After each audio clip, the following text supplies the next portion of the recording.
you enter the music business, and the music business is not meant for your mental health, it's meant for you to sell something.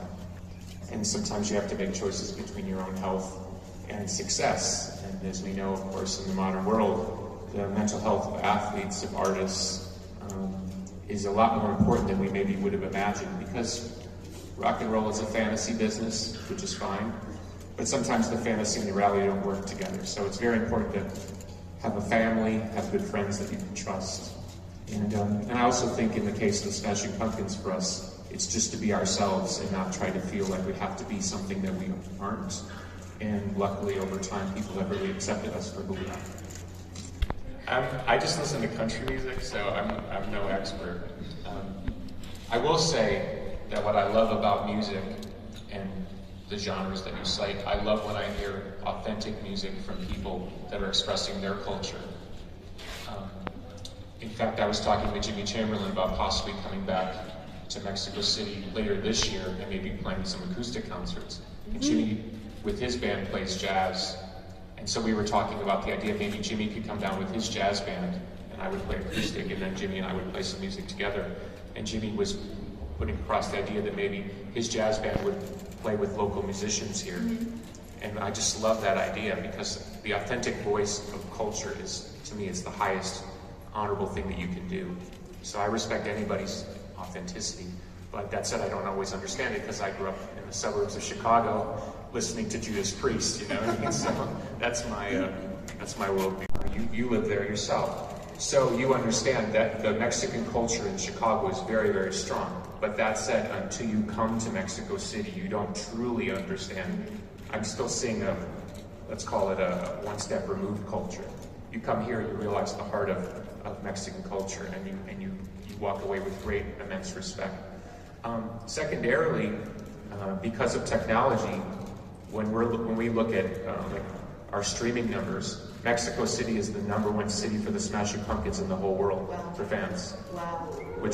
Which again, not only does it blow my mind, it's a great honor, right? So for years, when James came back to the band, we kept asking the people we used to work with, why are we not going to Mexico City? Oh, it was always a business excuse. So finally we said, that's it. And then when the opportunity came up to have our own festival for the first time, they said, where do you want to start it? And I said, Mexico City. Because I knew that this city would support us in taking this type of chance. And all the energy around it and the goodwill, it really touches me. It means, like, I can't even put into words how important it is. We're about 25 songs into the 33. Everybody told me it was a terrible idea to release a rock opera, so much music, but of course, for fans of the band, they know the biggest album the band ever did was Melancholy, which was a double concept record, which people at the time in '95 told us was a terrible idea. So we don't listen to those types of things. And of course, as many people were, we were locked down in the pandemic. And so I thought, well, this is the time to do something crazy, because I'm gonna go out of my mind if I don't work.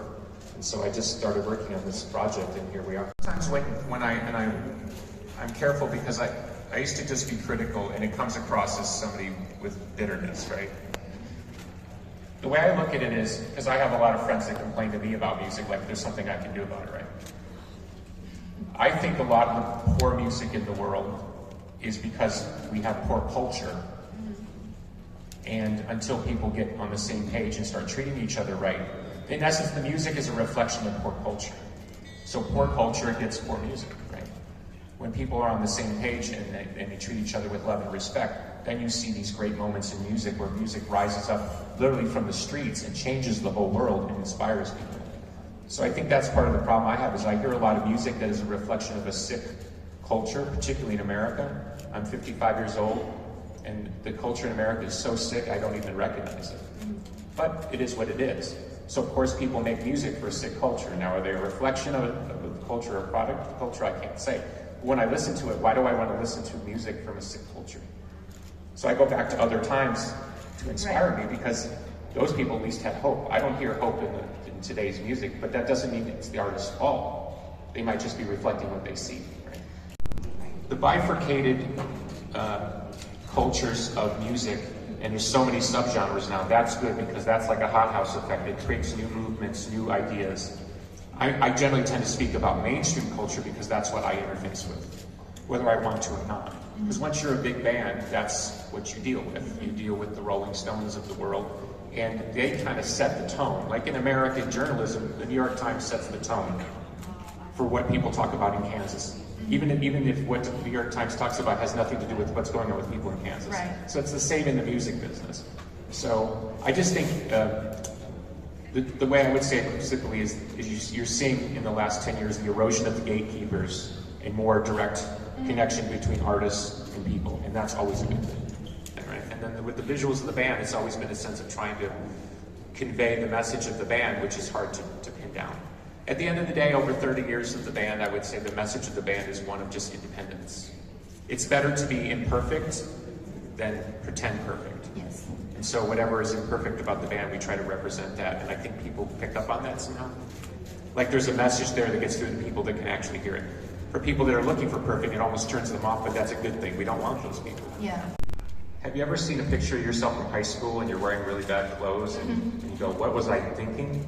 Yes. That's the same for me with some of my songs. I think, what was I thinking? But I sort of am glad that the thing exists. That they're there, yeah. It's not that I would want it to be erased, but I still question my sanity. Do you keep them out of your set lists when you play? No. I mean, no. I generally speaking like most of the songs are written, so that's not the issue. Okay. I think it's a good question. A lot of people in the music business, when they were trying to talk me out of doing a 33-song album, kept saying people aren't going to listen to it. And my argument was, if everybody's on streaming services, who cares? They don't have to pay for the album. They don't have to pay for it, and if they don't like it, they can just click. Right. Think about it. You have people in the music business trying to talk me out of making music. Yeah. They're not trying to tell me to quit, which would be different, right? They're not telling me to retire. They're saying don't make too much music. Yeah. That's why. Who cares? That's my whole argument. It's like the complete opposite. It's like if everything is cheap, who cares what you do? That's freedom. I see freedom where other people see fear. Right?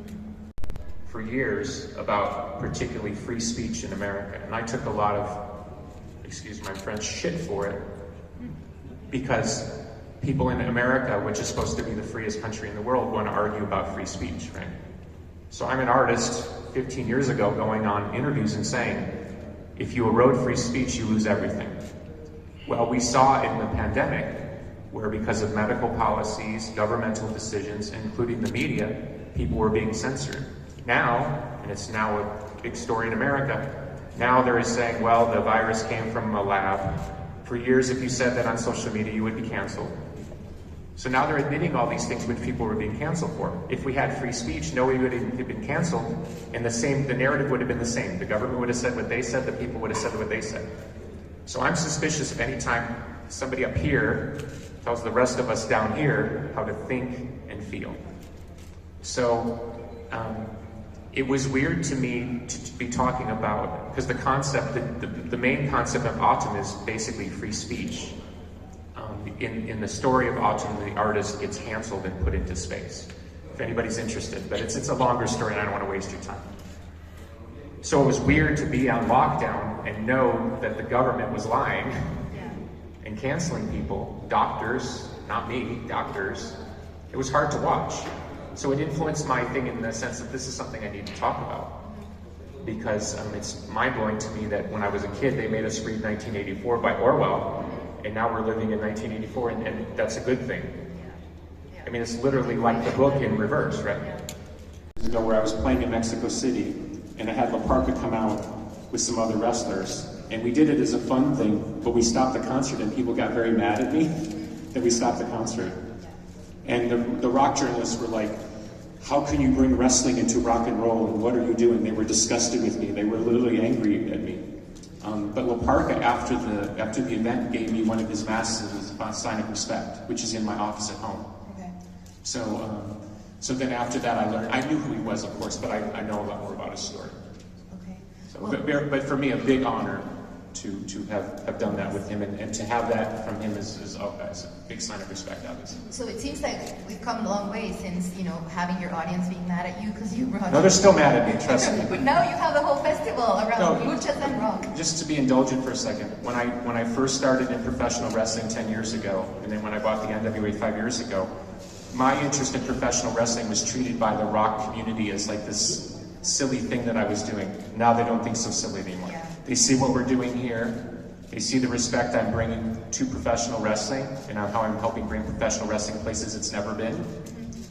That's changing now. So it means a lot to me, because why would I spend all that time? What people need to understand is wrestling is one of the last rebellious things left in the world that isn't controlled by corporate people at the top. Wrestling is more rock and roll many times than rock and roll is. Yeah. And wrestling should get the respect for still being of the people. So that's what I love about wrestling, and no one's going to take that away from me. My understanding is that a musician is like an instrument. You vibrate to the world around you. So the world of 1992 was very organic. It was very much in the clubs. And we played for years until we figured out who we were. Look at the world you live in now. Is that an organic world? I can make organic music all day. If you want me to make music just for you that reminds you of 1992, you pay me $1 million, I'll do it for you. And to your critique, this is the most successful the Smashing Pumpkins has been since the late 90s. So maybe we're not making music for you, but we're making music for young people who understand the sound of the street. So it is what it is, but always from the heart.